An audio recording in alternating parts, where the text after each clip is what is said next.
저는 다음 정부의 국정 비전의 하나로 신복지를 제시했습니다. 신복지는 국민들께서 선진국에 걸맞은 삶을 누리실 수 있도록 소득, 주거, 돌봄, 교육, 노동, 의료, 문화, 환경 등 8가지 영역에서 최저한의 삶을 보장하는 최저 기준과 중산층의 생활 수준을 지향하는 적정 기준을 설정해 추진합니다. 지금 국민들의 삶의 불안은 여러 영역에서 발생하고 있습니다. 약간의 소득을 보장해 드린다고 해서 국민들의 삶의 불안은 해소되지 않습니다. 오늘은 국민들의 주거 불안 해소를 위한 신복지 정책을 말씀드리겠습니다. 역대 정부는 주택 공급을 늘려왔지만 양적 확대에 비중을 두었고 국민들의 다양한 삶의 욕구와 방식에는 충분히 대응하지 못했습니다. 주거기본법을 2015년에 제정하고 적정 주거 기준을 설정 공고할 수 있도록 규정했지만 거기에 멈춰 있습니다. 적정 주거 기준을 마련하고 최저 주거 기준을 높여 안정되고 쾌적한 주거 환경을 보장해 드리겠습니다.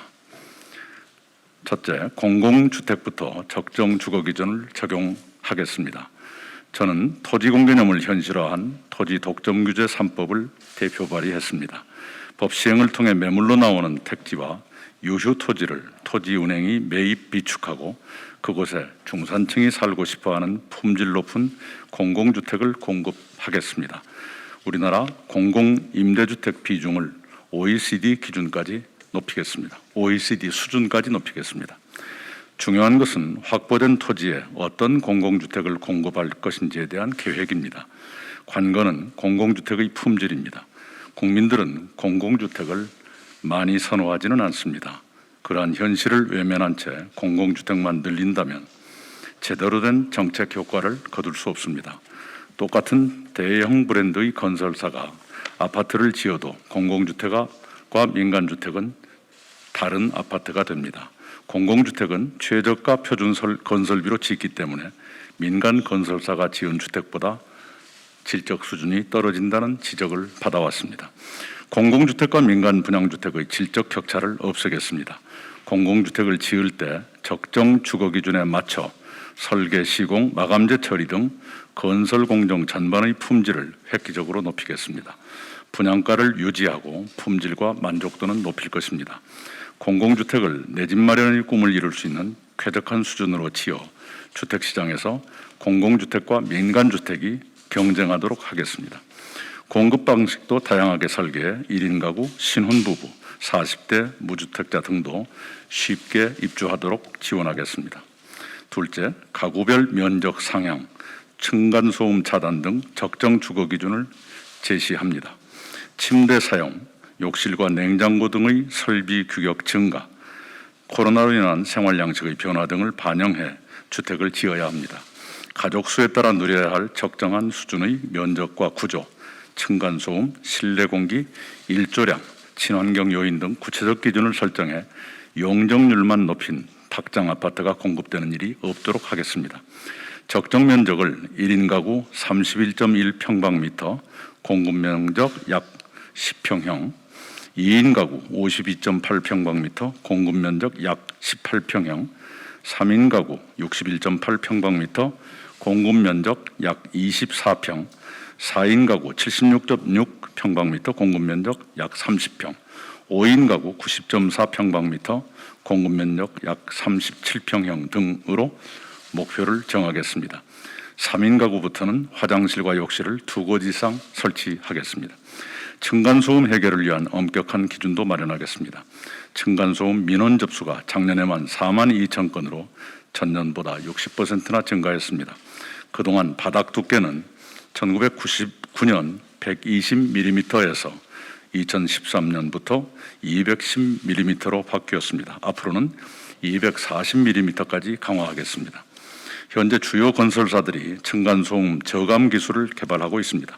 민관 합동으로 소음과 진동이 덜 전달되는 기둥식 구조 공법 도입, 층고 상향 등 다양한 방안을 검토해 층간소음 기준을 설정하겠습니다. 그 기준에 미달되는 아파트는 승인을 거부하는 등 사후 인증과 점검 시스템을 강화하겠습니다. 층간소음 방지 시공을 신규 공급되는 민간 분양 아파트에도 의무화하겠습니다. 침실과 거실은 적절한 일조량을 확보하도록 하고 모든 방에 적절한 환기와 채광 시설을 갖추겠습니다. 친환경적인 구조로 설비하고 냉난방과 전력 사용의 에너지 효율을 높여 이산화탄소 배출량을 최소화하겠습니다. 대기전력 차단 콘센트, 스마트 난방 시스템 등의 에너지 전략 방안도 기준에 포함하겠습니다. 고령자와 장애인의 이동권이 확보될 수 있는 적절한 시설도 갖추겠습니다. 의료와 교육 등 필수적인 편의시설의 접근권도 확보하겠습니다. 셋째, 최저 주거 기준을 높여 주거 취약증을 보호하겠습니다. 우리나라는 모든 주택정책의 기본이 되는 1인 최소 주거 면적을 4.2평, 14평방미터로 규정하고 있습니다. 주차장 한 칸보다 약간 넓은 수준에 불과합니다. 토끼집이라 불리는 일본의 7.5평, 25평방미터, 영국의 11평, 39평방미터보다 좁습니다. 영국은 빌트인 공간까지 별도로 규정합니다.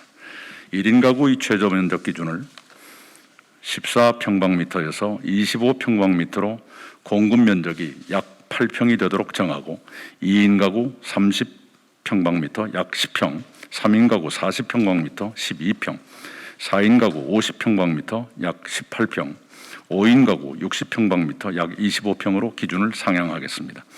이와 함께 충분한 채광, 수질이 양호한 하수도 시설, 수세식 화장실과 욕실, 온수 공급과 냉난방 설비, 대피로 등을 의무화하겠습니다. 최저 주거 기준을 전면 의무화하기 위해서는 주거 취약층에 대한 주거 대안이 마련돼야 합니다. 주거 위기에 처해 있는 분들의 이주와 정착을 지원하는 주거 취약계층 주거 상향 지원 사업을 대폭 확대하겠습니다. 단계적으로 지하방, 옥탑방 고시원을 없애겠습니다. 주거 상향 지원 사업 대상에 지옥고 거주자도 포함하겠습니다. 현재 주거급여는 기준이 좁아 혜택을 받지 못하는 청년이 많습니다. 최소한 월소득이 최저임금 수준인 청년도 지급받도록 넓혀 나가고 급여액은 임대료 수준에 맞게 현실화하겠습니다. 중장기적으로 기존의 지역구를 정부와 지자체가 매입 임대해 지역 커뮤니티 등 생활 SOC로 활용하는 방안을 검토해 나가겠습니다.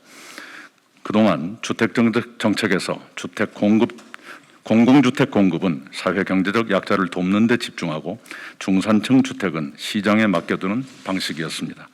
주거복지는 정부가 책임져야 할 영역입니다. 국민들께서 안정적이고 쾌적한 주거 환경을 누리실 수 있도록 정부의 책임을 높이겠습니다. 다음 발표 때는 오늘 발표해드린 구상을 뒷받침할 재정 로드맵을 말씀드리겠습니다. 감사합니다. 네, 이상으로 마치도록 하겠습니다. 질문은 밖에서 하도록 하겠습니다.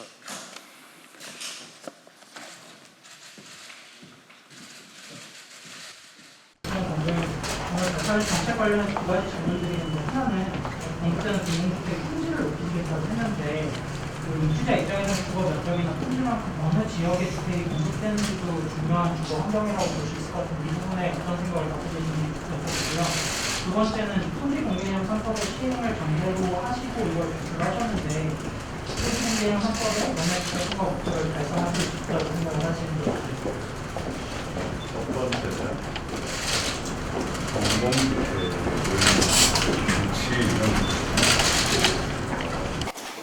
공공주택을 주로 이용하실 것으로 보이는 서민들의 일상에 도움이 되는 위치를 찾도록 최선을 다해야 할 것입니다.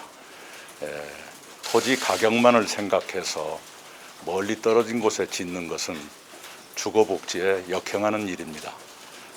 역세권 등 최소한 일상생활에 편리한 곳을 찾도록 할 것입니다. 토지공개념 3법은 절대적인 전제 조건이 아닙니다. 그것이 없다고 해서 주거복지가 차질을 빚거나 해서는 안 됩니다. 기존의 주택 공급 정책, 특히 이사 공급 대책을 차질 없이 이행해 가면서 그에 얹어서 이러한 방침을 시행하겠다, 그런 뜻입니다. 네, 다음 질문 받겠습니다.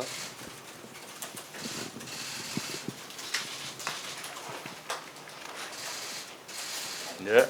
정책 아닌데 다른 거 질문 드려도 괜찮을까요? 미리 말씀드리죠. 저희가 이른바 공방자재 합의에 있습니다. 내일 아침에는 그 협약을 하게 될 것입니다. 그것은 지키겠습니다. 네.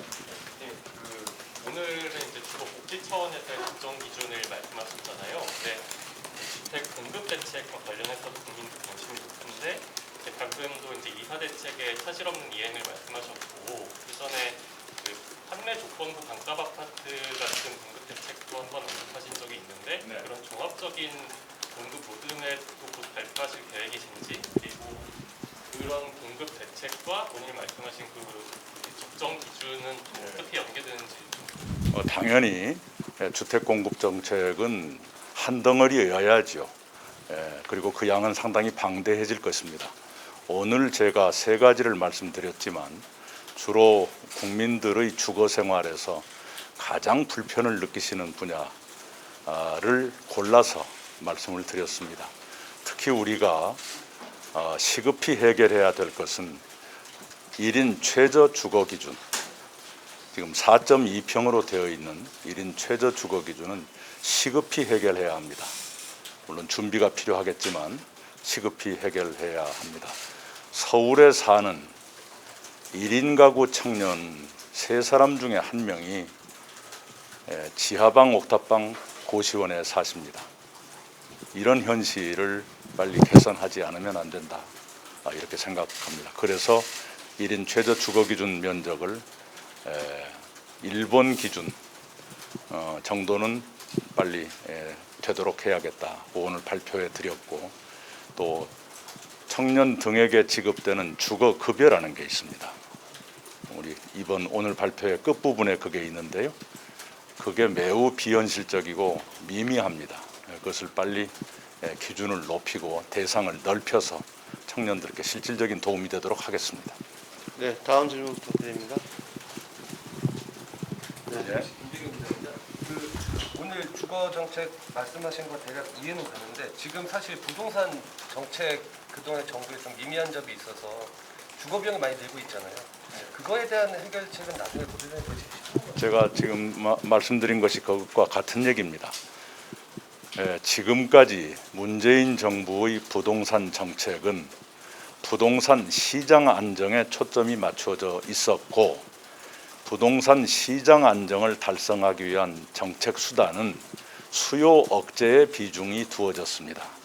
그런데 그 정책이 수요를 억제하는 데 성공했던 것이 아니라 다양한 수요의 분출을 야기하게 되었고 그것은 부동산 가격의 상승을 낳았습니다.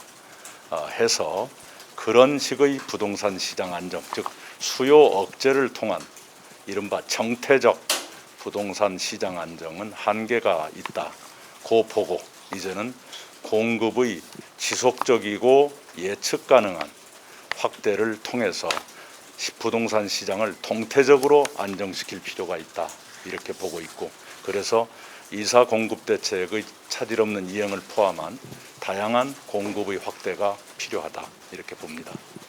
네, 한 분만 더 질문 받겠습니다. 네, 네, 고맙습니다. 그럼 이상으로 마치겠습니다. 감사합니다. 감사합니다. 네.